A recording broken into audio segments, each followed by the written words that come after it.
আসসালামু আলাইকুম, স্বাগতম সবাইকে আমাদের মেডিসিন ফাইনাল প্রো ভাইবা প্রিপারেশনের আরো একটা ইম্পর্টেন্ট ভিডিওতে, যেখানে আমরা হেমাটোলজির একটা অত্যন্ত গুরুত্বপূর্ণ টপিক লিউকেমিয়া নিয়ে আলোচনা করব।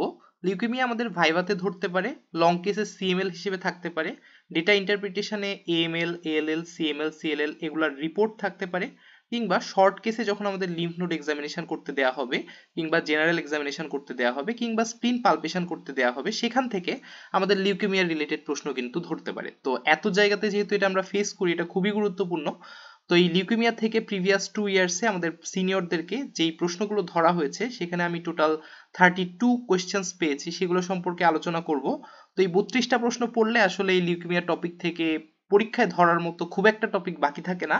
তো এই জন্য এই ভিডিওটা করা, আমরা এই ভিডিওর মাধ্যমে লিউকেমিয়া রিলেটেড প্রিপারেশন আশা করি শেষ করতে পারবো। তো শুরু করি। শুরুতেই অ্যাক্সিলারি লিম্ফ নোড পালপেশন থেকে সাধারণত অ্যাকিউট লিউকেমিয়া রিলেটেড প্রশ্ন করা হয়। তো এই পেজে আমরা দেখতে পাচ্ছি অ্যাকিউট লিউকেমিয়া রিলেটেড কি কি প্রশ্ন আছে। আমরা ফার্স্টে অ্যাকিউট লিউকেমিয়া রিলেটেড প্রশ্নগুলো সলভ করব, দেন এগুলো শেষ করার পরে ক্রনিকে যাব। তো শুরুতেই একটা লিম্ফ নোড এক্সামিনেশন করার পরে আমাদেরকে বলা হয় যে ডেসক্রাইব করো কি কি পেয়েছো। তো আমরা সেই ডেসক্রিপশনটা এখানে দেখব। লিম্ফ নোডের ডেসক্রিপশনে প্রথমে আমাদের সাইট বলতে হবে, যেমন এখানে দেখা যাচ্ছে অ্যাক্সিলারি লিম্ফ নোড, বডিতে বিভিন্ন জায়গাতে লিম্ফ নোড থাকে। তো কোথায় এনলার্জমেন্ট হয়েছে বা কোথায় আমি পেয়েছি সেটা আমরা প্রথমে মেনশন করব, এবং সেখানের কোন গ্রুপটা এফেক্টেড, যেমন অ্যাক্সিলাতে 5টা গ্রুপ থাকে, তো কোন গ্রুপটা এফেক্টেড সেটা আমাদেরকে শুরুতেই মেনশন করে দিতে হবে। তার মানে 1 নম্বর পয়েন্ট হচ্ছে সাইট। এরপরে অন্যান্য জায়গার মতোই আমরা এখানে টি নিয়ে আসবো। টি মানে এখানে দুইটা টি মেনশন করতে হবে, একটা হচ্ছে সাইজ অর্থাৎ টেপ মেজারমেন্ট, আর একটা হলো টেন্ডারনেস। এই দুইটা টি বলার পরে আমরা দেখব একটা স্পেশাল জিনিস, সেটা হচ্ছে নাম্বার। অন্যান্য ক্ষেত্রে আমরা নাম্বারটা দেখি না, তবে এখানে নাম্বার দেখব। নাম্বার এখানে সিঙ্গেল নাকি মাল্টিপল নাকি দুইটা নাকি চারটা, এটা মেনশন করে দিব। এবং যদি মাল্টিপল হয় সেই ক্ষেত্রে তারা কি ডিসক্রিট অবস্থায় আছে নাকি একটা আরেকটার সাথে লেগে লেগে ম্যাটেড অবস্থায় আছে, সেটা আমাদেরকে মেনশন করে দিতে হবে। এবং এসএমসির মধ্যে এসএম আমাদের লাগবে না, কনসিস্টেন্সিটা শুধু লাগবে। কনসিস্টেন্সি আমরা অন্য জায়গার মতোই সফট নাকি ফার্ম নাকি হার্ড সেটা বলার পাশাপাশি এখানে আরেকটা কনসিস্টেন্সি আছে, সেটা হচ্ছে রাবারি, যেটা আমরা লিম্ফোমাতে পেয়ে থাকি। তো এই 4টা কনসিস্টেন্সির মধ্যে কোনটা আমি পেয়েছি সেটা এখানে মেনশন করব। এবং একটা ইম্পর্টেন্ট ফিচার ফিক্সিটি দেখব, এটা কি ওভারলাইং স্কিনের সাথে ফিক্স কিনা নাকি ফ্রি, আর আন্ডারলাইং স্ট্রাকচারের সাথে ফ্রি নাকি ফিক্স সেটা আমরা বলে নিব। এবং কোনো ডিসচার্জিং সাইনাস আছে কিনা সেটা আমরা মেনশন করব। তো এইগুলো হচ্ছে আমাদের লিম্ফ নোডের ডেসক্রিপশন। এরপরে আমাদেরকে বলবে যে লিউকেমিয়া এবং লিম্ফোমার লিম্ফ নোডের ডিফারেন্স কি। তো আমরা জানি যে লিউকেমিয়াতে সফট ডিসক্রিট পাওয়া যায়, এবং এটা টেন্ডার হতে পারে অ্যাকিউট ক্ষেত্রে, আর নন টেন্ডার হয় বেশিরভাগ ক্ষেত্রে। লিম্ফোমার ক্ষেত্রে আমরা পাই রাবারি ডিসক্রিট, টিবির ক্ষেত্রে পাই ফার্ম ম্যাটেড, মেটাস্ট্যাটিকের ক্ষেত্রে হার্ড ফিক্সড লিম্ফ নোড আমরা পেয়ে থাকি। তো এইভাবে আমরা পার্থক্য করে ফেললাম, এবং এটা থেকেই কিন্তু আমরা আমাদের ডায়াগনোসিসও বলতে পারি। যদি আমরা রাবারি পাই, তাহলে যদি জিজ্ঞাসা করে তোমার ডায়াগনোসিস কি, তাহলে আমরা লিম্ফোমা বলতে পারি। তো এরকম ভাবে আমাদের যখন ডায়াগনোসিস জিজ্ঞাসা করা হবে অথবা ডিফারেনশিয়াল ডায়াগনোসিস জিজ্ঞাসা করা হবে, আমরা এই ডিফারেনশিয়াল ডায়াগনোসিস গুলো বলতে পারি। কিছু ইনফেকশাস কজ আছে, ভাইরালের মধ্যে ইনফেকশাস মোনোনিউক্লিওসিস, সাইটোমেগালোভাইরাস, এইচআইভি এগুলো আছে। ব্যাকটেরিয়ার মধ্যে ব্রুজেলোসিস, ডিসেমিনেটেড টিবি, সেপ্টিসেমিয়া। হেমাটোলজিক্যাল ম্যালিগনেন্সির মধ্যে এএলএল, সিএলএল হতে পারে, কিংবা blast crisis phase of the CML এও কিন্তু আমরা লিম্ফ নোড এনলার্জমেন্ট পেতে পারি। এমনিতে মায়োলয়েড লিউকেমিয়াতে সাধারণত লিম্ফ নোড ফুলে যাওয়ার কথা না, তবে সিএমএল যখন ব্লাস্ট ক্রাইসিস ফেজে চলে যায় তখন কিন্তু আমরা লিম্ফ নোড এনলার্জমেন্ট পেতে পারি। তো এটা আমাদেরকে প্রশ্ন করা হয় যে এই পেশেন্টের কোন লিউকেমিয়া হতে পারে। তো এএমএল সিএমএল তো আমরা বলবো না, আমরা দেখবো এএলএল নাকি সিএলএল। তো এএলএল সে যদি খুব ছোট বয়সের হয়, অর্থাৎ 15 ইয়ার্সের চাইতে কম যদি হয় এজ, সেই ক্ষেত্রে আমরা এএলএল বলবো। আর যদি বয়স্ক হয় সেই ক্ষেত্রে আমরা সিএলএল বলবো। আমরা এখানে এজ ডিস্ট্রিবিউশনটা দেখতে পাচ্ছি। আর সিএমএল কখন হবে, যদি সে ব্লাস্ট ক্রাইসিস ফেজে থাকে। এটা তো আর পেশেন্টকে দেখে বলা সম্ভব না। তো আমরা এএলএল অথবা সিএলএল এই দুইটার মধ্যে সীমাবদ্ধ থাকবো। বিভিন্ন কোলাজেন ভাস্কুলার ডিজিজের জন্য হতে পারে, যেমন রিউমাটয়েড আর্থ্রাইটিস, এসএলই এগুলোর ক্ষেত্রে হতে পারে। ফেনাইটোইন ড্রাগসের জন্য কিন্তু হতে পারে, যেটাকে আমরা সিউডো লিম্ফোমা বলি। দেখে মনে হচ্ছে লিম্ফোমা, কিন্তু আসলে এটা ড্রাগসের জন্য হয়েছে। এই জন্য ড্রাগ হিস্ট্রি কিন্তু খুব ইম্পর্টেন্ট আমাদের জন্য। সার্কোইডোসিস, টক্সোপ্লাজমোসিস, সেকেন্ডারি সিফিলিস এগুলোর জন্য কিন্তু আমাদের এরকম ফিচার নিয়ে আসতে পারে। আর যেহেতু আমরা অ্যাক্সিলারি লিম্ফ নোড এনলার্জমেন্ট পেয়েছি, এই জন্য ইউনিল্যাটারাল অ্যাক্সিলারি লিম্ফ নোড এনলার্জমেন্টের কিছু কজ এখানে দেখা যাচ্ছে, এবং কোনো কারণে আমরা যদি এপিট্রক্লিয়ার লিম্ফ নোড এনলার্জমেন্ট পাই, সেটার ডিডিও আমরা এখানে দেখতে পাচ্ছি। এগুলো আমরা পড়ে ফেলতে পারবো। নেক্সট প্রশ্ন হচ্ছে আমরা এই পেশেন্টের ক্ষেত্রে কি কি রেলেভেন্ট এক্সামিনেশন করতে চাই। রেলেভেন্ট হিসেবে আমরা বডির অন্যান্য পার্টে যে লিম্ফ নোড আছে সেগুলোও এক্সামিনেশন করতে চাই। যেমন আমরা অ্যাক্সিলারি করেছি, আমরা সার্ভাইকাল দেখতে চাই, প্যারাঅ্যাওর্টিক দেখতে চাই, ইঙ্গুইনাল দেখতে চাই। কেন এতগুলো মানে সবগুলো দেখার কারণ কি? কারণ বডিতে যদি দুইটা নন কন্টিগুয়াস সাইটে লিম্ফ নোড এনলার্জমেন্ট থাকে তখন তো সেটাকে আমরা জেনারেলাইজড লিম্ফ্যাডেনোপ্যাথি বলে থাকি, ঠিক না? তো জেনারেলাইজড এর সাথে লোকালাইজড লিম্ফ্যাডেনোপ্যাথির কজোলজির মধ্যে কিছু পার্থক্য আছে, এটার জন্য আমরা দেখতে চাই যে এটা জেনারেলাইজড কিনা।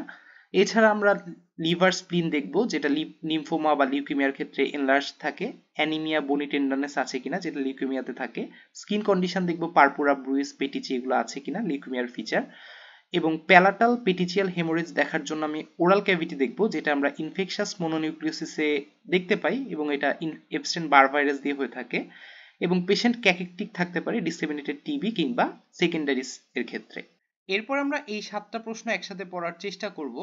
আমরা কি ইনভেস্টিগেশন করব? যে কোনো ক্ষেত্রে ফার্স্ট ইনভেস্টিগেশন আমাদের হবে সিবিসি। তো সিবিসিতে আমরা কি ফাইন্ডিং পাবো এএমএল, এএলএল, লিম্ফোমা কিংবা সিএমএল এর ক্ষেত্রে, এটা আমরা বলবো। সিএমএলটা আমি পরে বলবো, আগে অ্যাকিউট লিউকেমিয়াটা শেষ করে ফেলি। তো সিবিসিতে আমরা কি ফাইন্ডিংস পাবো এখানে দেখতে পাচ্ছি। এএমএল, এএলএল এর ক্ষেত্রে আমাদের হিমোগ্লোবিন, আরবিসি, প্লেটলেট এগুলো রিডিউস থাকবে। ডাব্লিউবিসির টোটাল কাউন্ট কমও থাকতে পারে, নর্মাল থাকতে পারে, অথবা অনেক বেশি থাকতে পারে, সাধারণত অনেক বেশি থাকে। ডিফারেন্সিয়াল কাউন্ট হিসেবে আমরা মেজরিটি ব্লাস্ট সেল দেখতে পাবো, এটা আমাদের ক্যারেক্টারিস্টিক ফিচার, যেখানে মাইলোব্লাস্ট অথবা লিম্ফোব্লাস্ট থাকতে পারে। তো ব্লাস্ট সেল যখন 20% চাইতে বেশি আমরা দেখতে পাবো তখন আমরা বুঝতে পারবো এটা হচ্ছে এএমএল অথবা এএলএল। আর লিম্ফোমার ক্ষেত্রে আমরা ব্লাড কাউন্ট নর্মাল থাকতে পারে অথবা নর্মোক্রোমিক নর্মোসাইটিক অ্যানিমিয়া থাকতে পারে, লিম্ফোপেনিয়া, হাই ইউসিনোফিল কিংবা হাই ইএসআর থাকতে পারে। এগুলো হচ্ছে আমাদের সিবিসি ফাইন্ডিংস। তাহলে সিবিসিতে ব্লাস্ট সেল পেলে আমাদের ডায়াগনোসিস কি হবে? Acute leukaemia. অ্যাকিউট লিউকেমিয়া হলে সেল লাইনগুলোর কি ফাইন্ডিংস সেটা তো আমরা বললাম। আর একটা টাইপ অফ ব্লাড সেল ব্লাডে চলে আসবে, সেটা কোনটা? ব্লাস্ট সেল, এটা আমরা জানি। এএলএল এর ক্ষেত্রে কোন অ্যাটিপিক্যাল সেল বেশি থাকবে? আমরা জানি ব্লাস্ট সেল বেশি থাকবে, লিম্ফোব্লাস্ট। তবে আমাদের লিম্ফোসাইট যেগুলা সেগুলা যেহেতু ফ্র্যাজাইল থাকে এই জন্য স্লাইড প্রিপারেশন করার সময় সেগুলো ভেঙে ভেঙে যায় এবং একটা special type of cell produce করে যেটাকে আমরা বলি স্মেয়ার সেল। এটাও আমরা এএলএল এ পেতে পারি, এটাও একটা অ্যাটিপিক্যাল সেল। আর এএমএল, এএলএল কে আমরা কিভাবে পার্থক্য করব? এমনিতে সিবিসিতে তো আমরা বুঝতে পারিনি যে এটা কি মাইলোব্লাস্ট নাকি লিম্ফোব্লাস্ট। এটা বোঝার জন্য আমাদের পিবিএফ করতে হবে। তো পিবিএফ এ আমরা কি দেখে ডিফারেন্সিয়েট করব? আমরা সাধারণত অর বডি বা অর রড দেখে ডিফারেন্সিয়েট করি। এছাড়াও আমরা জানি যে মাইলোব্লাস্টের সাইজটাও বড় থাকে, সাইটোপ্লাজমও প্রচুর পরিমাণে থাকে, যার জন্য এনসি রেশিও লো থাকে, এবং নিউক্লিয়াসে ক্রোমাটিন ফাইন থাকে, নিউক্লিওলাই 6টা পর্যন্ত থাকে, অর্থাৎ বেশি থাকে মাইলোব্লাস্টের ক্ষেত্রে। অর্থাৎ যেটা বললাম যে ফিচারগুলো সেগুলো সব মাইলোব্লাস্টের জন্য, আর তার অপোজিটটা লিম্ফোব্লাস্টের জন্য প্রযোজ্য হবে। সিবিসি তো করে ফেললাম, এরপরে আমরা নেক্সট কি ইনভেস্টিগেশন করব, তারপরে কি করব, B cell, T cell find out করার জন্য কি টেস্ট করব, এগুলা আমাদেরকে জিজ্ঞাসা করা হয়েছে, অর্থাৎ পুরো ল্যাব ডায়াগনোসিসটাই আমাদেরকে জিজ্ঞাসা করতে পারে।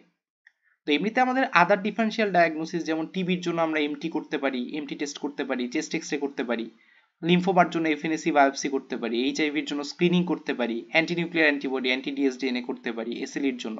এগুলো আমি আজকে বলবো না, আমি আজকে শুধু লিউকেমিয়ার মধ্যে সীমাবদ্ধ থাকার চেষ্টা করব।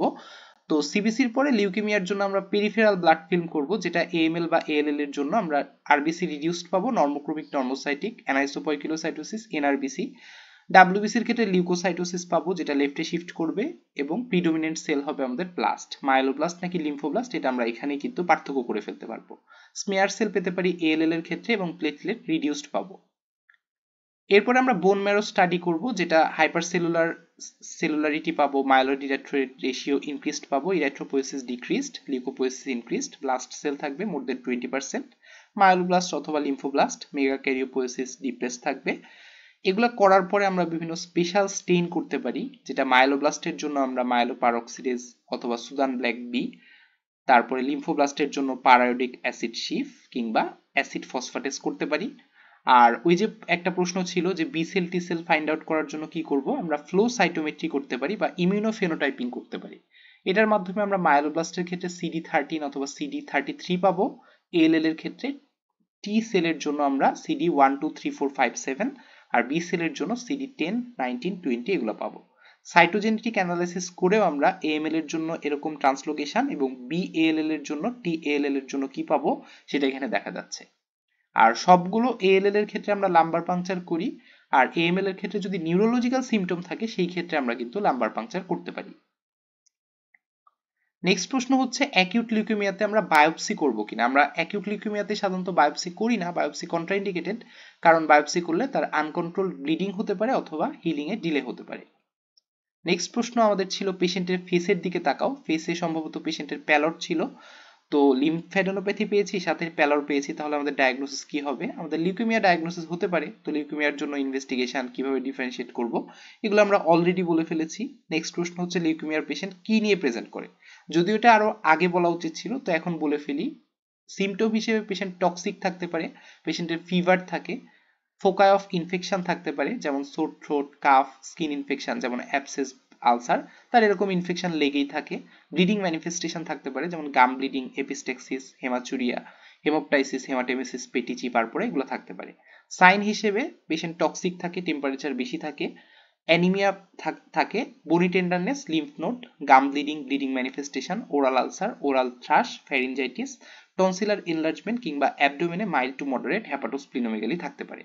আরো একটা প্রশ্ন এখানে ধরা হয়েছে যে অ্যাপ্লাস্টিক অ্যানিমিয়া থেকে কিভাবে আমরা অ্যাকিউট লিউকেমিয়াকে ডিফারেন্সিয়েট করব। যদিও আমরা অ্যাপ্লাস্টিক অ্যানিমিয়া সেপারেট ক্লাসে আলোচনা করব, সেখানে তার ক্লিনিক্যাল ফিচার পড়ার পরে আমাদের এই বিষয়টা আরেকটু ক্লিয়ার হবে, তবে আমি এখানে জাস্ট একটু মেনশন করে রাখি যে অ্যাকিউট লিউকেমিয়ার পেশেন্ট টক্সিক থাকে, অ্যাপ্লাস্টিক অ্যানিমিয়াতে টক্সিক থাকে না, এবং অ্যাকিউট লিউকেমিয়াতে অ্যানিমিয়া মাইল্ড টু মডারেট অথবা সিভিয়ারও থাকতে পারে, তবে অ্যাপ্লাস্টিক অ্যানিমিয়াতে কিন্তু সবসময় সিভিয়ার অ্যানিমিয়া থাকে। অ্যাকিউট লিউকেমিয়াতে আমাদের বনি টেন্ডারনেস, হ্যাপাটোস্প্লিনোমেগালি, লিম্ফ্যাডেনোপ্যাথি এগুলো থাকে, যেটা অ্যাপ্লাস্টিক অ্যানিমিয়াতে থাকে না। এবং পেরিফেরাল ব্লাড ফিল্মে আমরা অ্যাকিউট লিউকেমিয়ার ক্ষেত্রে লিউকোসাইটোসিস উইথ ব্লাস্ট সেল এবং অ্যাপ্লাস্টিক অ্যানিমিয়াতে প্যানসাইটোপেনিয়া পেয়ে থাকি। বোন ম্যারো এক্সামিনেশন করলে আমরা অ্যাকিউট লিউকেমিয়ার ক্ষেত্রে ব্লাস্ট সেল পাবো মোর দেন 20% এবং অ্যাপ্লাস্টিক অ্যানিমিয়ার ক্ষেত্রে আমরা হাইপোপ্লাসিয়া অর ড্রাই ট্যাপ পেতে পারি। একটা রিটেন প্রশ্ন আমরা দেখে ফেলি অ্যাকিউট লিউকেমিয়া থেকে। আরো কিছু রিটেন প্রশ্ন এসেছে প্রিভিয়াস 5 ইয়ার্সে, তবে সেগুলো অ্যাকিউট লিউকেমিয়ার চাইতে অ্যাপ্লাস্টিক অ্যানিমিয়ার সাথে বেশি রিলেটেড, তো এটা আমরা অ্যাপ্লাস্টিক অ্যানিমিয়ার সাথে আলাদাভাবে ডিসকাস করব। সেখানে ডিফারেন্সিয়াল ডায়াগনোসিস হিসেবে হয়তো অ্যাকিউট লিউকেমিয়াও আসতে পারে, তবে সেটা আমরা আলাদা ক্লাসে ডিসকাস করব। এখান থেকে আমরা জাস্ট একটা প্রশ্ন ডিসকাস করার চেষ্টা করি। এটা পুরোটা পড়লে আমরা দেখব যে এখানে লিম্ফোব্লাস্ট সেল আছে 35%, তো এটা দেখিয়ে আমরা বুঝে গেলাম এটা একটা অ্যাকিউট লিউকেমিয়া, এবং যেহেতু লিম্ফোব্লাস্ট তার মানে এটা হচ্ছে এএলএল, তাহলে মোস্ট লাইকলি ডায়াগনোসিস কি? এএলএল। বাকি সবকিছু এএলএল এর সাথেই মিলে যায়, এটা পড়ে দেখতে পারো।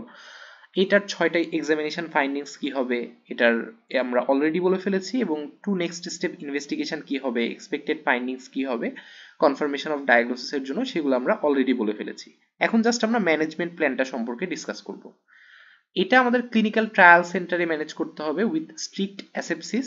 তাদের ইনফেকশন হওয়ার চান্স বেশি থাকে, এই জন্য আমরা তাদেরকে ব্রড স্পেকট্রাম অ্যান্টিবায়োটিক দিব। সেফট্রিয়াক্সনের সাথে মেট্রোনিডাজল, অ্যামিনোগ্লাইকোসাইড কম্বিনেশনস, মেরোপেনাম, পাইপারেসিনিন, ট্যাজোবেকটাম এগুলো দিতে পারি। হার্পিস ভাইরাল ইনফেকশন থাকলে তাকে আমি অ্যাসাইক্লোভির, ভ্যালাসাইক্লোভির দিব। ফাঙ্গাল ইনফেকশন, নিউমোসিস্টাইটিস, জিরোভিসি থাকলে কোট্রাইমক্সাজল, কিংবা আদার ফাঙ্গাল ইনফেকশন থাকলে আমরা কিটোকোনাজল দিতে পারি। অ্যানিমিয়া থাকলে কারেকশন করব ব্লাড ট্রান্সফিউশনের মাধ্যমে। থ্রোম্বোসাইটোপিনিয়া থাকলে আমরা প্লেটলেট ট্রান্সফিউশনের মাধ্যমে কারেকশন করার চেষ্টা করব। নিউট্রিশনাল সাপোর্ট দিব, ইলেকট্রোলাইট, আইভি ফ্লুইড সবকিছুই দিব। সাইকোলজিক্যাল সাপোর্ট হিসেবে আমরা তাকে কাউন্সিলিং করব। স্পেসিফিক ট্রিটমেন্ট হিসেবে আমরা তাকে ক্যান্সার কেমোথেরাপি দিব, এবং ইন্ডাকশনের জন্য আমরা এএমএল এর জন্য ডেকা মনে রাখতে পারি। যদিও এটা এএমএল এর পেশেন্ট ছিল না, এটা ছিল এএলএল এর পেশেন্ট, আমরা শুধু এএলএল এরটাই মনে রাখতে হবে, বা এখানে আসলে এত নাম মনে না রাখলেও চলবে, শুধু ক্যান্সার কেমোথেরাপি লিখলেও চলবে। তবে আমরা যেহেতু একটা নেমোনিক বানাইছি, এই নেমোনিক দিয়ে কিন্তু আমরা মনে রাখতে পারি খুব ইজিলি। এএমএল এর ক্ষেত্রে আমরা ডেকা মনে রাখবো, D for daunorubicin, E for etoposide, C for cytarabine এবং A for all trans retinoic acid. এই চারটা আমরা অবশ্যই মনে রাখবো এএমএল এর ক্ষেত্রে। এবং এএলএল এর ক্ষেত্রে আমরা ভ্যাম্পায়ার ডি মনে রাখবো, V for vincristine, A for asparaginase, M for methotrexate, P for prednisolone, I for imatinib এবং ডি ফর ডনোরুবিসিন। তাহলে এগুলো দিয়ে কিন্তু আমরা পেশেন্টকে ইন্ডাকশন করব, এবং ইন্ডাকশনের পরে যখন কনসোলিডেশন করতে যাব এএমএল এর ক্ষেত্রে জাস্ট আমরা সাইটারাবিন মনে রাখবো। এখানে কিন্তু এই চারটা স্পেশালি মনে রাখতে হবে, মেথোট্রিক্সেট এবং ইমাটিনিব, তার পাশাপাশি প্রেডনিসোলোন এবং ভিনক্রিস্টিন, এই চারটা আমরা স্পেশালি মনে রাখবো। তো এএমএল এর ক্ষেত্রে তো জাস্ট একটা মনে রাখবো কনসোলিডেশনের সাইটারাবিন। এএলএল এর ক্ষেত্রে কিন্তু এই দুইটার পাশাপাশি, অর্থাৎ মেথোট্রিক্সেট এবং ইমাটিনিবের পাশাপাশি আমরা এই তিনটা, অর্থাৎ ডেকার মধ্যে এ ছাড়া বাকি তিনটা অর্থাৎ ডিইসি, এই তিনটা ড্রাগ দিয়ে কিন্তু আমরা কনসোলিডেশন করতে পারি এএলএল এর ক্ষেত্রে। অর্থাৎ এএলএল এর কনসোলিডেশনে আমরা 5টা ড্রাগ মনে রাখবো, মিথোট্রিক্সেট, ইমাটিনিব এবং ডিইসি। এরপরে আমরা মেইনটেনেন্স করব। মেইনটেনেন্সের জন্য কিন্তু আমাদের আলাদা কোনো ড্রাগ মনে রাখতে হবে না, ওই চারটা মনে রাখলেই হবে, মেথোট্রেক্সেট, ইমাটিনিব, প্রেডনিসোলোন এবং ভিনক্রিস্টিন। তাহলে আমরা ড্রাগগুলোর নাম পড়ে ফেললাম। এছাড়া ক্যান্সার কেমোথেরাপি ছাড়া আমরা কিন্তু হেমাটোপয়েটিক স্টেম সেল ট্রান্সপ্লান্টেশনও করতে পারি একটা ট্রিটমেন্ট অপশন হিসেবে। তবে কেমোথেরাপি দেওয়ার পরে সেখানে কিন্তু টিউমার সেলগুলো যখন লাইসিস হবে তখন ইউরিক অ্যাসিড রিলিজ হয়ে ব্লাডে ইউরিক অ্যাসিড বেড়ে যাওয়ার চান্স থাকে, যেটাকে আমরা বলি টিউমার লাইসিস সিনড্রোম। তো এটা প্রিভেন্ট করার জন্য আমরা ক্যান্সার কেমোথেরাপি দেওয়ার পাশাপাশি অ্যালোপিউরিনল বা রাসবিউরিকেস টাইপের ড্রাগগুলো কিন্তু দিতে পারি। ফাইনালি আমরা অ্যাকিউট লিউকেমিয়া শেষ করে ফেললাম, এবার আমরা ক্রনিক লিউকেমিয়া সম্পর্কে ডিসকাস করব। প্রিভিয়াস 2 ইয়ার্সের সিনিয়রদের ভাইবা প্রশ্ন যদি আমরা দেখি, সেখানে ক্রনিক মাইলয়েড লিউকেমিয়ার কোনো লং কেসের প্রশ্ন দেওয়া হয়নি, অর্থাৎ এটা খুব ফ্রিকুয়েন্টলি দেওয়া হয় না, যার জন্য আমরা এখানে সেটা ডিসকাস করছি না। আমরা শুধু ডেটা ইন্টারপ্রিটেশন বা রিপোর্টের উপরে ফোকাস রাখবো এবং সেভাবেই ক্লাসটাকে ডিসকাস করার চেষ্টা করব। তবে লং কেসের জন্য তোমরা চাইলে এসএমসি অনলাইন ক্লাসে প্রফেসর ডক্টর হেজবুল্লাহ জীবন স্যারের ক্লাসটা দেখতে পারো, সেটা খুবই সুন্দর এবং সেটার নোট চাইলে আমার কাছ থেকে কালেক্ট করতে পারো। তো আমাদেরকে একটা সিএমএল এর রিপোর্ট দেওয়া হবে, সেই রিপোর্ট আমরা ডায়াগনোসিস বলবো সিএমএল, তখন আমাদেরকে জিজ্ঞাসা করা হবে যে এটা কেন সিএমএল, এএমএল হলে কি থাকতো।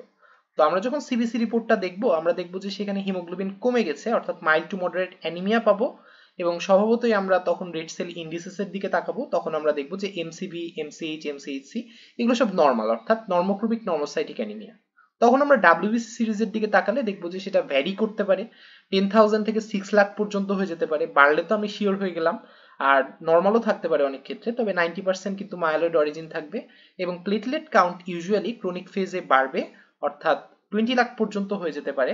তবে এটা দেখে খুশি হওয়ার কোনো দরকার নাই, কারণ এগুলো কিন্তু নন ফাংশনাল, যার জন্য পেশেন্টের ব্লিডিং কিন্তু থাকবে, আর লেটার ফেজে সেটা ডিক্রিজড হবে। আর সবচেয়ে ইম্পর্টেন্ট যেটা, যে ব্লাস্ট সেল প্রেজেন্ট থাকবে, নর্মালি কোনো ব্লাস্ট সেল থাকার কথা না, তবে এই ব্লাস্ট সেল দেখে আমরা বুঝতে পারবো এটা সিএমএল, তবে এটা অবশ্যই লেস দেন 20% থাকবে। তো এইসব দেখে আমি বুঝলাম যে এটা একটা সিএমএল। এএমএল হলে কি থাকতো, ব্লাস্ট সেল মোর দেন 20% থাকতো। তো এইভাবে আমরা ক্রনিক নাকি অ্যাকিউট এটা ডিফারেন্সিয়েট করে ফেললাম। তো সিবিসি তো করা হয়ে গেল, এরপরে আর কোন ইনভেস্টিগেশন আমরা দিব, এরপরে আমরা পেরিফেরাল ব্লাড ফিল্ম করব। আরবিসি সিরিজে আমাদের নর্মোক্রোমিক নর্মোসাইটিক অ্যানিমিয়া পাবো, অ্যানাইসোপয়গিলোসাইটোসিস, পলিক্রোমাসিয়া, এনআরবিসি এগুলো প্রেজেন্ট থাকবে। তবে ইম্পর্টেন্ট হচ্ছে ডাব্লিউবিসি সিরিজ, যেখানে আমাদের ডাব্লিউবিসি মার্কলি এলিভেটেড থাকবে, লেফটে শিফট করবে, এবং বিভিন্ন ধরনের ইমম্যাচিউর ফর্ম আমরা পাবো, মাইলোসাইট, মেটামাইলোসাইট, মাইলোব্লাস্ট, বেজোফিল, সেগমেন্টেড নিউট্রোফিল এগুলো পাবো। মাইলোসাইট, মেটামাইলোসাইট থাকবে 10 to 50%, মাইলোব্লাস্ট থাকবে 10% পর্যন্ত, অ্যাক্সিলারেটেড ফেজে আমাদের 10 to 20% এবং ব্লাস্ট ক্রাইসিস ফেজে আমাদের মোর দেন 20%। একটু পরে আমরা দেখবো যে সিএমএল এর তিনটা ফেজ থাকে। ক্রনিক ফেজে আমরা বললাম মাইলোব্লাস্ট থাকে 0 থেকে 10% পর্যন্ত, অ্যাক্সিলারেটেড ফেজে থাকে 10 to 20% এবং ব্লাস্ট ক্রাইসিস ফেজে এটা মোর দেন 20% হয়ে যায়। বেজোফিল থাকবে 2 to 10% ক্রনিক ফেজে, অ্যাক্সিলারেটেড ফেজে সেটা হয়ে যাবে মোর দেন ইকুয়াল 20%, এবং সেগমেন্টেড নিউট্রোফিল আমরা পেতে পারি 30 to 60%। প্লেটলেট আমরা আগেই বলেছি ক্রনিক ফেজে মার্কলি এলিভেটেড থাকবে এবং লেটার সেটা ডিক্রিজড করবে। এরপর আমরা কনফার্মেশনের জন্য কি করব, বোন ম্যারো এক্সামিনেশন। আমাদেরকে জিজ্ঞাসা করা হয় যে কনফার্মেটরি কি, বোন ম্যারো ফাইন্ডিং জিজ্ঞাসা করা হয়। তো আমরা বোন ম্যারো ফাইন্ডিংসে সেলুলারিটি হাইপারসেলুলার দেখতে পাবো, মাইলয়েড ইরাথ্রয়েড রেশিও ইনক্রিজ থাকবে, যেহেতু মাইলয়েড সিরিজ বেড়ে যাচ্ছে, ইরাথ্রোপোয়েসিস ডিপ্রেস থাকবে, লিউকোপোয়েসিস বাড়বে, এবং বিভিন্ন ধরনের ইমম্যাচিউর সেল থাকবে যেগুলোর মধ্যে মাইলোসাইট থাকবে, মাইলোব্লাস্ট থাকবে, এবং ক্রনিক ফেজে মাইলোব্লাস্টের পরিমাণ লেস দেন 10%, অ্যাক্সিলারেটেড ফেজে 10 to 19% এবং ব্লাস্ট ক্রাইসিসে মোর দেন 20%, যেটা আমরা অলরেডি বলে ফেলেছি। মেগাক্যারিওপোয়েসিস তো আগেই বলেছি ক্রনিক ফেজে ইনক্রিজড হবে এবং লেটার সেটা ডিক্রিজড করবে। এরপরে আমরা সাইটোজেনেটিক অ্যানালাইসিস করব, অর্থাৎ ক্রোমোজোমাল স্টাডি করব বোন ম্যারো অথবা পেরিফেরাল ব্লাড স্যাম্পল নিয়ে, যেখানে আমরা ফিলাডেলফিয়া ক্রোমোজোম দেখতে পাবো 90 to 95% কেসে, অর্থাৎ এখানে একটা ট্রান্সলোকেশন দেখতে পাবো। এটা সম্পর্কে আমরা একটু পরে আলোচনা করব। এবং বাকি 5% ক্ষেত্রে, অর্থাৎ এই যে বললাম 90 to 95% কেসে এটাকে ডিটেক্ট করা যায়, যেসব ক্ষেত্রে এটাকে ডিটেক্ট করা যায় না সেসব ক্ষেত্রে আমরা এটারই একটা প্রোডাক্ট দেখতে পাবো, অর্থাৎ বিসিআর এবিএল যেই কাইমেরিক জিন প্রোডাক্ট আছে সেটা দেখতে পাবো। তো এই জিনিসগুলো আমরা একটু পরে আর একটু ডিটেলসে আলোচনা করব। তো এই ক্ষেত্রে আমরা কিন্তু পড়ে ফেললাম যে আমরা আর কি কি ইনভেস্টিগেশন দিব, কনফার্মেশনের জন্য কি দিব, বোন ম্যারো ফাইন্ডিংস কি থাকবে, গ্র্যানুলোপোয়েসিসে আমরা কি কি অ্যাটিপিক্যাল সেল থাকবে সেগুলো কিন্তু আমরা বলে ফেলেছি। তো এতক্ষণ আমরা দুই একটা ফেজের নাম বলেছিলাম, তো রিপোর্ট দেখেই কিন্তু আমাদের বলে দিতে হবে যে এই পেশেন্টটা কোন ফেজে আছে এবং আমাদের সিএমএল এর ক্ষেত্রে কি কি ফেজ আছে, কোনটাতে কি হয়, এগুলো সম্পর্কে আমাদের ডিটেলস জানতে হবে। তো সিএমএল এ কিন্তু আসলে তিনটা ফেজ আছে, ক্রনিক ফেজ, অ্যাক্সিলারেটেড ফেজ এবং ব্লাস্ট ক্রাইসিস। ক্রনিক ফেজে পেশেন্টের হালকা অ্যানিমিয়া থাকে, basophil 2 to 10%, blast cell less than 10% এবং প্লেটলেট কাউন্ট কিন্তু অনেক বেশি থাকে। তবে অ্যাক্সিলারেটেড ফেজে অ্যানিমিয়া আরো বেড়ে যায়, বেজোফিল মোর দেন ইকুয়াল 20% হয়, প্লেটলেট কমতে থাকে এবং ব্লাস্ট সেলের পার্সেন্টেজ 10 to 20% থাকে। তবে ব্লাস্ট ক্রাইসিসে গেলে সেটা মোর দেন 20% হয়ে যায় এবং প্লেটলেট কিন্তু আরো বেশি কমে যায়। অর্থাৎ এখানে ব্লাস্ট সেল মোর দেন 20% মানে এটা কিন্তু অ্যাকিউট লিউকেমিয়ার দিকে টার্ন নিয়ে থাকে। ক্রনিক ফেজে এত বেশি প্লেটলেট কাউন্ট দেখে আমাদের খুশি হওয়ার কোনো কারণ নাই, কারণ এইসব নন ফাংশনিং প্লেটলেট যার জন্য ব্লিডিং ম্যানিফেস্টেশন থাকে এবং এই ক্রনিক ফেজটা কিন্তু ট্রিটমেন্টে রেসপন্স করে, যার জন্য এটা ইজিলি কন্ট্রোলড এবং ইউজুয়ালি এটা 3 to 5 ইয়ার্স পর্যন্ত থাকে। এবং বর্তমানে যেহেতু আমরা খুব excellent drug tyrosine kinase inhibitor use করছি, এটার কারণে কিন্তু এই ফেজটাকে প্রলং করা সম্ভব হয়েছে, যার মাধ্যমে পেশেন্ট কিন্তু নর্মাল লাইফ এক্সপেক্টেন্সি করতেই পারে। এবং অ্যাক্সিলারেটেড ফেজে চলে যাওয়ার পরে পেশেন্টের ডিজিজ কন্ট্রোলটা আরো বেশি ডিফিকাল্ট হয়ে যায়, আর ব্লাস্ট ক্রাইসিসে চলে গেলে তো এটা অনেক বেশি ডিফিকাল্ট হয়ে যায়, এটা একদম রিফ্র্যাক্টরি হয়ে যায়, যার জন্য এটা পেশেন্টকে ডেথের দিকে লিড করে নিয়ে যেতে পারে। তবে tyrosine kinase inhibitor therapy use করলে এই যে ট্রান্সফরমেশনটা, এটা কিন্তু আমরা কমাতে পারি। অর্থাৎ আগে যেখানে 10% প্রতি ইয়ারে ব্লাস্ট ক্রাইসিসে চলে যেত, বর্তমানে সেটা 0.5 থেকে 2.5% এই ড্রাগটা ইউজ করার কারণে। তাহলে আমরা এগুলো দেখে, এই ফিচারগুলো থেকে বলে দিতে পারবো, রিপোর্ট দেখেই আমরা বলে দিতে পারবো যে এই পেশেন্টটা কোন ফেজে আছে। এরপর আমরা সাইটোজেনেটিক অ্যানালাইসিসে একটা ক্রোমোজোমের নাম বলেছিলাম, ফিলাডেলফিয়া ক্রোমোজোম, সেটার ডিটেলস আমরা পড়বো এবং সেটা সুবিধা কি সেটাও আমরা জানার চেষ্টা করব। তো ফিলাডেলফিয়া ক্রোমোজোম আসলে আর কিছুই না, এটা হচ্ছে ক্রোমোজোম 22 এর একটা শর্টেন্ড ভার্সন। এখানে দেখতে পাচ্ছি আমরা নীল কালারের একটা ক্রোমোজোম 22, এটা একটু শর্ট হয়ে গেছে। এখানে কিভাবে শর্ট হলো, এখানে একটা রিসিপ্রোকাল ট্রান্সলোকেশন হয়েছে ক্রোমোজোম 9 এর সাথে। এই যে দেখো ক্রোমোজোম 9 এর একটা অংশ যে এখানে লেগে গেছে এবং এটার একটা বড় অংশ খুলে এখানে লেগেছে। তাহলে এটার বড় অংশ যেহেতু এটার ছোট অংশের সাথে রিপ্লেস হয়ে গেছে, এই জন্য ক্রোমোজোম 22 আগের চাইতে কিছুটা শর্ট হয়ে গেছে। এবং এই শর্টটা যে হলো ক্রোমোজোম 22 এর যেই জায়গাতে ব্রেক হলো, সেটাকে আমরা বলি ব্রেক পয়েন্ট ক্লাস্টার রিজন। অর্থাৎ এই জায়গাটাকে আমরা কি বলি, বিসিআর, অর্থাৎ ব্রেক পয়েন্ট ক্লাস্টার রিজন। এবং এখানে ক্রোমোজোম 9 এর যে ফ্র্যাগমেন্টটা এসে জমা হবে, অর্থাৎ এই ছোট ফ্র্যাগমেন্টটা যখন এখানে এসে জমা হবে, সেখানে একটা জিন থাকে যেটাকে আমরা বলি এবিএল অনকোজিন। এই এবিএল অনকোজিনটা যখন ফিউজ করে, তখন একটা বিসিআর এবিএল ফিউশন জিন ফর্ম হয়, যেটা একটা 210 কিলোডালটনের একটা প্রোটিনকে কোড করে। অর্থাৎ একটা জিন থেকে আমরা জানি প্রোটিন তৈরি হয়, তো এই প্রোটিনটা আসলে টাইরোসিন কাইনেজ অ্যাক্টিভিটি শো করে। তো এই টাইরোসিন কাইনেজ অ্যাক্টিভিটির জন্যই কিন্তু আমাদের লিউকেমিয়ার ডিজিজটা হয়, এবং এটাই কিন্তু আমাদের অনকোজিন হিসেবে কাজ করে এবং সেলুলার প্রলিফারেশন, ডিফারেন্সিয়েশন এবং সার্ভাইভালে কাজ করে। এবং এটা থাকার সুবিধা হচ্ছে আমরা এটাকে টার্গেট করে এটাকে ইনহিবিট করতে পারি, অর্থাৎ টাইরোসিন কাইনেজ ইনহিবিটর কিন্তু এটাকে টার্গেট করে এটাকে ইনহিবিট করার মাধ্যমে কাজ করে। এটাকে ইনহিবিট করে ফেললে এই প্রলিফারেশন, ডিফারেন্সিয়েশন, সার্ভাইভাল কিছুই হবে না, যার ফলে পেশেন্টটা কিন্তু ভালো থাকবে। এবং কিছু পেশেন্টে আমরা কনভেনশনাল ক্রোমোজোমাল অ্যানালাইসিসে এই ফিলাডেলফিয়া ক্রোমোজোমটাকে ডিটেক্ট করতে পারি না, তখন আমরা কিন্তু ওই যে জিনটা আছে, ওই জিনের যে প্রোডাক্টটা, অর্থাৎ এই যে প্রোটিনটা, ওই প্রোটিনটাকে ডিটেক্ট করি এবং সেটার মাধ্যমে কিন্তু আমরা ডায়াগনোসিস করতে পারি। তাহলে আমরা ফিলাডেলফিয়া ক্রোমোজোমের ডিটেলস সম্পর্কে আলোচনা করলাম এবং এটা থাকার সুবিধা কি সেটাও বলে ফেললাম, যে এটার এগেনস্টে আমরা ড্রাগ থেরাপি ইউজ করতে পারি এবং এটা এক্সেলেন্ট একটা ড্রাগ, যার মাধ্যমে আমরা ডিজিজটাকে অনেক বেশি ভালোর দিকে নিয়ে যেতে সক্ষম হয়েছি। এরপর আমরা সিএমএল এর ট্রিটমেন্ট সম্পর্কে আলোচনা করব। ট্রিটমেন্টে ফার্স্ট লাইন হিসেবে আমরা আগেই বলেছি টাইরোসিন কাইনেজ ইনহিবিটর ইউজ করি, যেখানে 5টা ড্রাগ আছে ইউজুয়ালি। আমরা শুরুতে ইমাটিনিব দিয়ে শুরু করি 400 মিলিগ্রাম ডেইলি, এবং এটা 75% ক্ষেত্রে সাইটোজেনেটিক কিউর করে এবং 95% ক্ষেত্রে কিন্তু হেমাটোলজিক্যাল কিউর করে। মানে হলো 95% ক্ষেত্রে এটা ব্লাড প্যারামিটার গুলোকে নরমাল করতে পারে এবং 75% ক্ষেত্রে ফিলাডেলফিয়া ক্রোমোজোমকে পর্যন্ত নরমাল করে ফেলে। এবং যদি এটা ফেল করে তখন আমরা নিলোটিনিব, ডাসাটিনিব দিয়ে থাকি, এবং তাও যদি ফেল করে তখন আমরা পোনাটিনিব, বোসুটিনিব এই টাইপের ড্রাগগুলো দিতে পারি। আর যদি টাইরোসিন কাইনেজ ইনহিবিটর ফেল হয় অথবা রিল্যাপস করে, তখন আমরা চাইলে অ্যালোজেনিক বোন ম্যারো ট্রান্সপ্লান্টেশন করতে পারি ম্যাচড সিবলিং ডোনার থেকে। In case of young patient less than 40 years এর ক্ষেত্রে আমরা এটা করে থাকি। এই ক্ষেত্রে 70% কিউর রেট পেয়ে থাকি। আর যদি এগুলো অ্যাফোর্ড করতে না পারে, তখন আমরা তাকে হাইড্রোক্সিউরিয়া দিতে পারি, যেটা শুধু হেমাটোলজিক্যাল কিউর করে, কোনো সাইটোজেনেটিক রিমিশন করতে পারে না, যার ফলে পেশেন্ট আলটিমেটলি ব্লাস্ট ক্রাইসিসে চলে যাবে। এবং কেউ যদি প্রেগনেন্ট হয় তখন তাকে আমরা ইন্টারফেরন দিতে পারি, যেটা বইতে লেখা আছে। এটা কোনো টিচার কর্তৃক ভেরিফাইড না। অ্যাক্সিলারেটেড ফেজে চলে গেলে ট্রিটমেন্ট আমাদের জন্য ডিফিকাল্ট হয়ে যায়, সেই ক্ষেত্রে সে যদি আগে থেকে ইমাটিনিব না পেয়ে থাকে তখন আমরা ইমাটিনিব দিতে পারি, আর যদি আগে থেকেই ইমাটিনিব পেয়ে থাকে তখন আমরা হাইড্রোক্সিউরিয়া, লোডোস, সিটারাবিন এগুলো দিতে পারি। আর ব্লাস্ট ক্রাইসিসে চলে গেলে তো এটা অ্যাকিউট লিউকেমিয়াতে চলে গেছে, তখন আমরা অ্যাকিউট লিউকেমিয়া হিসেবে সেটাকে ট্রিট করব। আর প্রত্যেকটা ফেজেই কিন্তু আমাদের সাপোর্টিভ ট্রিটমেন্ট দিতে হবে। যদি সিভিয়ার এনিমিয়া থাকে তখন আমাদের ব্লাড ট্রান্সফিউশন দিতে হবে। তাহলে এটা ট্রিটমেন্ট কি, ব্লাড ট্রান্সফিউশন কেন দিব এবং কোন ড্রাগ দিয়ে ম্যানেজ করি সেগুলো কিন্তু আমরা বলে ফেলেছি। এরপরে আমরা সিএমএল এর ক্লিনিক্যাল ফিচার সম্পর্কে আলোচনা করব। সিএমএল 25% ক্ষেত্রে ডায়াগনোসিসের সময় অ্যাসিম্পটোমেটিক থাকতে পারে, অথবা পেশেন্ট অ্যানিমিয়া নিয়ে প্রেজেন্ট করতে পারে। অ্যানিমিয়ার সিমটম হিসেবে লিথার্জি, জেনারেলাইজড উইকনেস এগুলো থাকতে পারে। সাথে এটা যেহেতু হেমাটোলজিক্যাল ম্যালিগন্যান্সি, পেশেন্টের ওয়েট লস থাকতে পারে। এছাড়া হেপাটোমেগালি 50% ক্ষেত্রে এবং স্প্লেনোমেগালি 90% ক্ষেত্রে থাকে, যেটা 10% ক্ষেত্রে ম্যাসিভ হয়ে যায়, এবং এটার জন্য স্প্লেনোমেগালির জন্য পেশেন্টের অ্যাবডোমিনাল ডিসকমফোর্ট থাকতে পারে। এবং যদি স্প্লেনিক ইনফার্কশন থাকে তখন কিন্তু তার ফ্রিকশন রাব থাকতে পারে, এবং আমরা এক্সামিনেশন করলে পেশেন্টের প্যালর পর্যন্ত পেতে পারি। পেশেন্টের অনেক সময় সোয়েটিং এবং গাউট থাকতে পারে, এবং এক্সট্রামেডুলারি সফট টিস্যু লিউকেমিক ডিপোজিট থাকে, যেটাকে আমরা ক্লোরোমা বলে থাকি। এটা কিন্তু ব্লাস্ট ক্রাইসিস ইন্ডিকেট করে।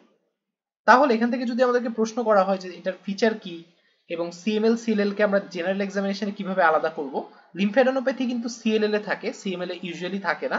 তো এটা দিয়ে আমরা জেনারেল এক্সামিনেশনে পার্থক্য করতে পারি যে এটা সিএমএল নাকি সিএলএল। সিএমএল এর ফাইন্ডিংস অলরেডি বলে ফেলেছি, ক্লোরোমা পাওয়া যায় ব্লাস্ট ক্রাইসিসে, এটা আমরা বলে ফেলেছি। এখন শুধু সিএলএল এর ফাইন্ডিংস বলতে হবে। CLL insidious onset, incidental diagnosis হয় 70% ক্ষেত্রে। অ্যানিমিয়া থাকতে পারে, ইনফেকশন থাকতে পারে, পেইনলেস লিম্ফ্যাডেনোপ্যাথি থাকে, এটা খুবই ইম্পর্টেন্ট। এটার মাধ্যমে আমরা সিএমএল থেকে ডিফারেন্সিয়েট করি। এবং পেশেন্টের নাইট সুয়েট অথবা ওয়েট লস থাকতে পারে, যেহেতু এটা একটা হেমাটোলজিক্যাল ম্যালিগন্যান্সি। তাহলে আমরা ক্রনিক লিউকেমিয়া সম্পর্কে আলোচনা করলাম। এখান থেকে আমাদের দুইটা রিটেন প্রশ্ন আছে প্রিভিয়াস 5 ইয়ার্স এর, সেগুলো আমরা দেখে ফেলি। A 45-year-old male presented with history of fever, anemia এবং হেপাটোস্প্লিনোমেগালি। তাহলে পাঁচটা ইম্পর্টেন্ট কজ আমরা হেপাটোস্প্লিনোমেগালি ডিডি বলতে পারি: লিউকেমিয়া, লিম্ফোমা, ক্রনিক ম্যালেরিয়া, কালাজ্বর এবং মাইলোফাইব্রোসিস। এখানে ব্লাড এবং বোন ম্যারো পিকচার কি হবে সেটা আমরা অলরেডি ডিসকাস করে ফেলেছি সিএমএল এর ক্ষেত্রে। এবং সিএমএল এর পাঁচটা ইম্পর্টেন্ট কমপ্লিকেশন যদি জানতে চাওয়া হয় আমরা বলতে পারি blast crisis, hypersplenism, splenic infarction, infection, কিংবা এটা অন্যান্য মাইলোপ্রলিফারেটিভ ডিসঅর্ডারে কিন্তু কনভার্ট হয়ে যেতে পারে। আরো একটা প্রশ্ন আছে যেখান থেকে আমাদের ডায়াগনোসিস জানতে চাওয়া হয়েছে। তো এখানে আমরা পড়লে বুঝতে পারবো ব্লাস্ট সেল যেহেতু 5% আছে এবং টিসি 2,60,000 আছে, অর্থাৎ এটা একটা ক্রনিক মাইলয়েড লিউকেমিয়া।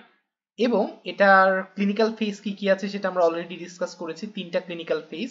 এবং এই পেশেন্টটা কোন ফেজে আছে দেখো তুমি নিজেই এখন বলতে পারবা, যদিও এখানে হেমোগ্লোবিন অথবা বেজোফিল সম্পর্কে কিছু বলা নাই, তারপরেও যেহেতু blast cell less than 10%, platelet count যেহেতু অনেক বেশি, তার মানে পেশেন্টটা ক্রনিক ফেজে আছে। এই পেশেন্টের কি সাইটোজেনেটিক অ্যাবনরমালিটি থাকে? আমরা জানি ফিলাডেলফিয়া ক্রোমোজোম থাকে। এবং ফার্স্ট লাইন ড্রাগ থেরাপি কি সেটা আমরা অলরেডি ডিসকাস করে ফেলেছি। তাহলে এটুকুই ছিল আমাদের লিউকেমিয়া সম্পর্কে কথাবার্তা। আমি এখানে সিএমএল এর লং কেস সম্পর্কে কোনো ডিসকাশন করিনি, যেহেতু প্রিভিয়াস 2 ইয়ার্স এর প্রশ্নে আমি সেটা পাইনি, এই জন্য নিজে থেকে বানিয়ে কোনো প্রশ্ন ডিসকাস করতে চাচ্ছি না। তবে সিএমএল এর লং কেসের history, examination, provisional diagnosis, differential diagnosis related note, যেটা জীবন স্যারের ক্লাসের নোট, সেটা যদি তোমাদের প্রয়োজন হয় তাহলে আমার কাছ থেকে সেই নোটটা কিন্তু তোমরা কালেকশন করতে পারো। তো এইটুকুই ছিল আমাদের লিউকেমিয়া সম্পর্কে কথাবার্তা। ধন্যবাদ সবাইকে, আসসালামু আলাইকুম।